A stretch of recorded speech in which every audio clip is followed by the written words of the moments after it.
21 JEE എക്സാമിന്റെ paper ലീക്കായി, 21 നീറ്റിന്റെ UG ലീക്കായി, 21 UGC നെറ്റ് ലീക്കായി, 24 നീറ്റ് UG ലീക്കായി, 24 UGC നെറ്റ് ലീക്കായി, 24 CSIR നെറ്റ് ലീക്കായി, 24 നീറ്റ് PG ലീക്കായി, 25 നീറ്റ് UG ലീക്കായി, 26 നീറ്റ് UG ലീക്കായി. ഇതിന്റെ മന്ത്രിയുടെ പേര് ധർമ്മേന്ദ്ര പ്രധാൻ എന്നല്ല, ഇത് ലീക്കേന്ദ്ര പ്രധാനാണ് എന്നുള്ളത്. അധ്യക്ഷവേദിയിലെ സമുന്നതരായ നേതാക്കന്മാരെ, ഈ ധർമ്മസമരത്തിലും സമര പ്രഖ്യാപനത്തിലും പങ്കെടുക്കുന്ന കേരളത്തിലെ യുവജന പ്രസ്ഥാനത്തിന്റെയും വിദ്യാർത്ഥി പ്രസ്ഥാനത്തിന്റെയും കർമ്മധീരരും സ്നേഹനിധികളുമായ സഹപ്രവർത്തകരെ, മാധ്യമ പ്രവർത്തകരെ, പാർട്ടിയുടെ ബഹുമാന്യരായ നേതാക്കന്മാരെ, സഹോദരി സഹോദരന്മാരെ, സുഹൃത്തുക്കളെ, ആദരണീയനും ബഹുമാനീയനുമായ കേരളത്തിലെ കോൺഗ്രസ് പ്രസ്ഥാനത്തിന്റെ അമരക്കാരൻ അഡ്വക്കേറ്റ് സണ്ണി ജോസഫ് അവറുകൾ, ബഹുമാന്യനായ നമ്മുടെ മന്ത്രി, അദ്ദേഹം ഉൾപ്പെടെയുള്ള നേതാക്കന്മാർ ഈ യോഗത്തെ അഭിസംബോധന ചെയ്ത് സംസാരിക്കാനിരിക്കുകയാണ്. കേരളത്തിന്റെ ബഹുമാന്യനായ മുഖ്യമന്ത്രിയും ആഭ്യന്തര വകുപ്പ് മന്ത്രി ഉൾപ്പെടെയുള്ള ആളുകൾ നിയമസഭയിലെ വോട്ടിംഗ് പ്രൊസീജിയറിന് ശേഷം ഇങ്ങോട്ടേക്ക് എത്തും എന്നുള്ള വിവരമാണ് ഇപ്പൊ നമുക്ക് ലഭിക്കുന്നത്. നമ്മുടെ പ്രിയങ്കരായ ജനപ്രതിനിധികൾ, MLA മാർ ഉൾപ്പെടെയുള്ളവർ ഈ സമരത്തിന്റെ ACCയുടെ നിർദ്ദേശപ്രകാരം നടക്കുന്ന ഈ സമര പ്രഖ്യാപനത്തിന്റെ ഇത് ഒരു കാര്യം ഞാൻ ആമുഖമായി പറയാൻ ആഗ്രഹിക്കുന്നു. ഇത് സമരമല്ല, ഇത് സമര പ്രഖ്യാപനമാണ്. സമരം വരാനിരിക്കുന്നു എന്നുള്ളത് ആമുഖമായി ഞാൻ സൂചിപ്പിക്കാനും ആഗ്രഹിക്കുന്നു. പ്രിയങ്കരനായ ശ്രീ കണ്ണൻ ഗോപിനാഥ് IAS, നമുക്കറിയാം കേരളത്തിലെ വിദ്യാർത്ഥികളുടെ, ഇന്ത്യ രാജ്യത്തെ വിദ്യാർത്ഥികളുടെ അവരുടെ സിവിൽ സർവീസ് സ്വപ്നങ്ങളുടെ ഏറ്റവും തലപ്പത്ത് IAS എന്ന 3 പദവിയിലേക്ക് സ്വന്തം മെറിട്ട് കൊണ്ട് നടന്നു കയറിയ ഒരാൾ. ഈ നാടിനെ നയിക്കുന്നവർക്ക് ഭരണഘടനയോടുള്ള ആഭിമുഖ്യമല്ല, അതിനെ തകർക്കാൻ നടക്കുന്ന ശ്രമങ്ങളാണ് അഡ്മിനിസ്ട്രേഷൻ എന്ന് കണ്ടപ്പോ അതിൽ IAS പദവിയും കളക്ടർ ഉദ്യോഗം ഉൾപ്പെടെയുള്ള പദവികളെയൊക്കെ ദൂരെ കളഞ്ഞിട്ട് തെരുവിൽ നമ്മളോടൊപ്പം ഉണ്ടെന്ന് ഉറക്കെ പ്രഖ്യാപിച്ച് ഇവിടെ കടന്നു വന്ന പ്രിയങ്കരനായ ശ്രീ കണ്ണൻ ഗോപിനാഥ് IAS അവറുകളോട് AICCയുടെ നിർദ്ദേശപ്രകാരം ഈ സമരത്തിന്റെ ഭാഗമാവാൻ ഇവിടെ കടന്നു വന്ന പ്രിയപ്പെട്ട ശ്രീ കണ്ണൻ ഉൾപ്പെടെയുള്ള നേതാക്കന്മാർ, സഹപ്രവർത്തകർ, നമ്മൾ ഒന്നിച്ച് ഈ നാടിന് നൽകുന്ന ഒരു സന്ദേശം, അതിന്റെ അനിവാര്യതയാണ് ഇന്ന് നമ്മളെല്ലാവരും ഇവിടെ സംഗമിച്ചിരിക്കുന്നത്. അതിവിടെ സൂചിപ്പിച്ചു. 2014 അസിസ്റ്റന്റ് ലോക്കോ പൈലറ്റിന്റെ പരീക്ഷ ചേർന്നാൽ നരേന്ദ്രമോദി ഇവിടെ ഗവൺമെന്റിന് പ്രശ്നമല്ല. 2014 CBSEയുടെ +2 ഫിസിക്സ് ചേർന്നാൽ അതിലും പ്രശ്നമില്ല. 2015 AMT പിന്നെ മെഡിക്കൽ ടെസ്റ്റ് ചേർന്നാൽ അതിൽ പ്രശ്നമില്ല. 2016 നീറ്റ് അത് ചോർന്നാൽ പ്രശ്നമില്ല. 17 SSC, അതുപോലെ തന്നെ 18 CBSEയുടെ ക്ലാസ് 10 മാത്തമാറ്റിക്സും +2 എക്കണോമിക്സും ഈ ഗവൺമെന്റിന്റെ കാലത്ത് ചോർന്നു. 2018 റെയിൽവേ റിക്രൂട്ട്മെന്റിന്റെ പ്രശ്നം, അത് ടെസ്റ്റ് പേപ്പർ ലീക്കായത് നമുക്കറിയാം. 21 JEE എക്സാമിന്റെ പേപ്പർ ലീക്കായി, 21 നീറ്റിന്റെ UG ലീക്കായി, 21 UGC നെറ്റ് ലീക്കായി, 24 നീറ്റ് UG ലീക്കായി, 24 UGC നെറ്റ് ലീക്കായി, 24 CSIR നെറ്റ് ലീക്കായി, 24 നീറ്റ് PG ലീക്കായി, 25 നീറ്റ് UG ലീക്കായി, 26 നീറ്റ് UG ലീക്കായി. ഇതിന്റെ മന്ത്രിയുടെ പേര് ധർമ്മേന്ദ്ര പ്രധാൻ എന്നല്ല, ഇത് ലീക്കേന്ദ്ര പ്രധാനാണ് എന്നുള്ളത് ഈ നാട്ടിലെ വിദ്യാർത്ഥികൾ ഒന്നടങ്കം പറയേണ്ട അവസ്ഥയിലേക്ക് ഈ നാട് വരുമ്പോഴും, ഈ നാട്ടിലെ ഏറ്റവും വലിയ സ്വപ്നമായ വിദ്യാർത്ഥികൾ, യുവത, അവര് ജീവൻ വെടിയേണ്ടി വരുമ്പോഴും ഇന്ത്യ ഭരിക്കുന്ന ഗവൺമെന്റിന് അനക്കമില്ല, ആളനക്കമില്ല, നടപടികളില്ല, അക്കൗണ്ടബിലിറ്റി ഇല്ല, ഉത്തരവാദിത്തം ഏറ്റെടുക്കുന്നില്ല. നിങ്ങൾ അറിയണം, ഇക്കഴിഞ്ഞ വർഷം 21 വിദ്യാർത്ഥികൾ ഇന്ത്യ രാജ്യത്ത് സൂയിസൈഡ് ചെയ്തു. 21 വിദ്യാർത്ഥികൾ, +2 പരീക്ഷ കഴിഞ്ഞവർ, നീറ്റ് എക്സാം എഴുതിയവർ, എഴുതാൻ പോകുന്നവർ. ഈ ഗവൺമെന്റ് അവരുടെ ജീവന് പുല്ലുവിലയാണ് കൽപ്പിച്ചത്. ഇന്ത്യയിൽ ഒരു രാജ്യത്തൊരു ഗവൺമെന്റിന്റെ തകർച്ച മൂലം, ടെസ്റ്റിംഗ് ഏജൻസിയുടെ ഫെയിലിയർ മൂലം 21 വിദ്യാർത്ഥികൾ ജീവനൊടുക്കിയിട്ട് ഒരു സ്റ്റേറ്റ്മെന്റ്, അതിന്റെ ഉത്തരവാദിത്തം ഏറ്റെടുത്ത ഒരു രാജി, അതിനെ ആവർത്തിക്കുന്ന ഉറപ്പുവരുത്താൻ ഒരു നടപടി ഒന്നും ചെയ്യാൻ ഈ ഗവൺമെന്റിന് മനസ്സില്ല.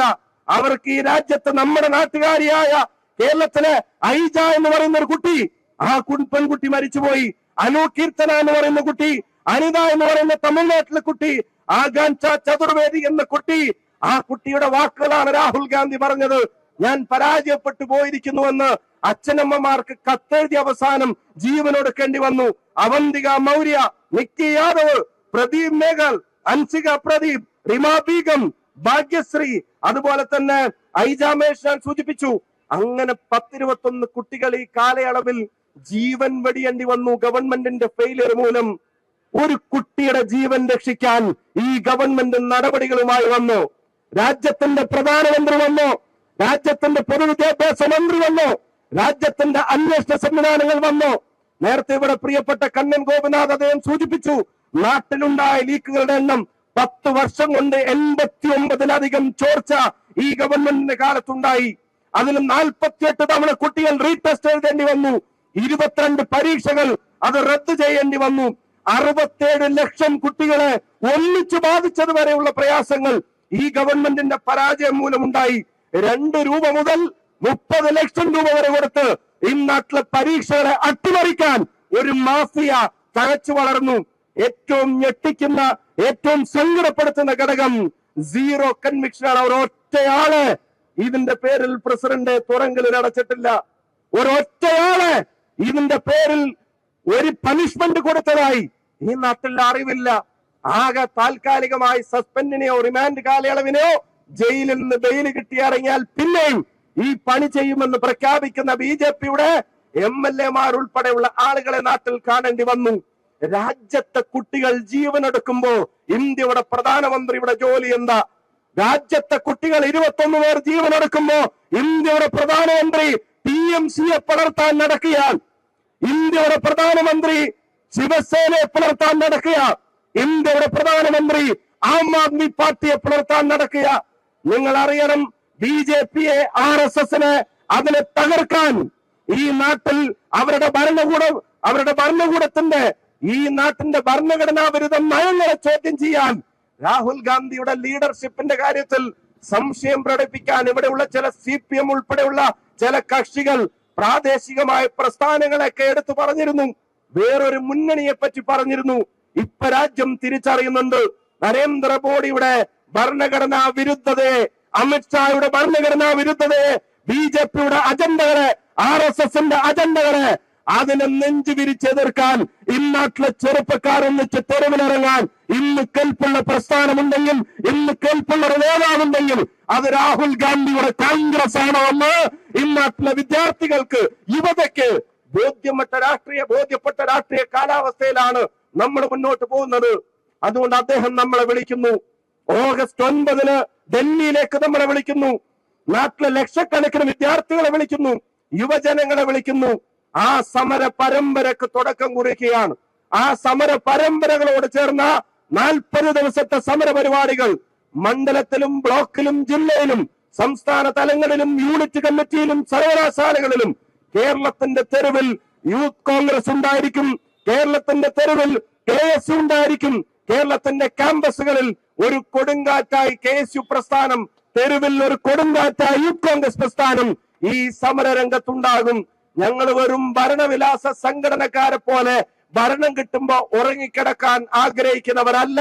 വിദ്യാർത്ഥിയുടെയും യുവതയുടെയും പ്രശ്നം വന്നാൽ, തെരുവിലിറങ്ങേണ്ടി വന്നാൽ തെരുവിലിറങ്ങുമെന്ന് ഉറച്ച പ്രഖ്യാപനമാണ് ഈ സമര പ്രഖ്യാപനം. ആ സമര പ്രഖ്യാപനത്തിന്റെ വിശദാംശങ്ങൾ KSU പ്രസിഡന്റും യൂത്ത് കോൺഗ്രസ് പ്രസിഡന്റും നിങ്ങളുടെ മുമ്പിൽ വ്യക്തമാക്കും. ഈ ദിവസങ്ങളിൽ നടപ്പിലാക്കാൻ പോകുന്ന സമര പരിപാടികൾ, അതിന്റെ പ്രഖ്യാപനം ഈ വേദിയിൽ നടക്കും. ഈ ദിവസം ഈ വിഷയം ഏറ്റെടുത്ത് കേരളത്തിലുടനീളം വലിയ സമര പരിപാടികൾക്ക് പാർട്ടിയുടെ നേതൃത്വത്തിൽ, പ്രിയപ്പെട്ട KSUവിന്റെ യൂത്ത് കോൺഗ്രസിന്റെ നേതൃത്വത്തിൽ പാർട്ടിയുടെ പിന്തുണയിൽ സമര പരിപാടികൾ നടത്താൻ പോവുകയാണ്. പ്രിയപ്പെട്ടവരെ, ഓഗസ്റ്റ് 1-ന് നടക്കുന്ന സമര പരിപാടി ഉൾപ്പെടെ ഇവിടെ നേതാക്കന്മാർ നിങ്ങളോട് വിശദീകരിക്കും, അതിവിടെ പ്രഖ്യാപിക്കും. നമുക്ക് വിശ്രമത്തിന്റെ നാളുകളല്ല. രാജ്യത്തിന്റെ തലമുറയെ, ഭാവിയെ തന്നെ ഇല്ലാതാക്കുന്ന ഏറ്റവും മോശപ്പെട്ട ചെയ്തികളിലേക്ക് കടന്നു പോകുന്ന ഒരു സർക്കാരിനെ തിരുത്താൻ രാഹുൽ ഗാന്ധി നടത്തുന്ന പോരാട്ടത്തിന് കേരളത്തിന്റെ അടിയുറച്ച പിന്തുണയാണ് ഈ സമര പ്രഖ്യാപനം എന്ന് പറയാൻ ആഗ്രഹിക്കുന്നു.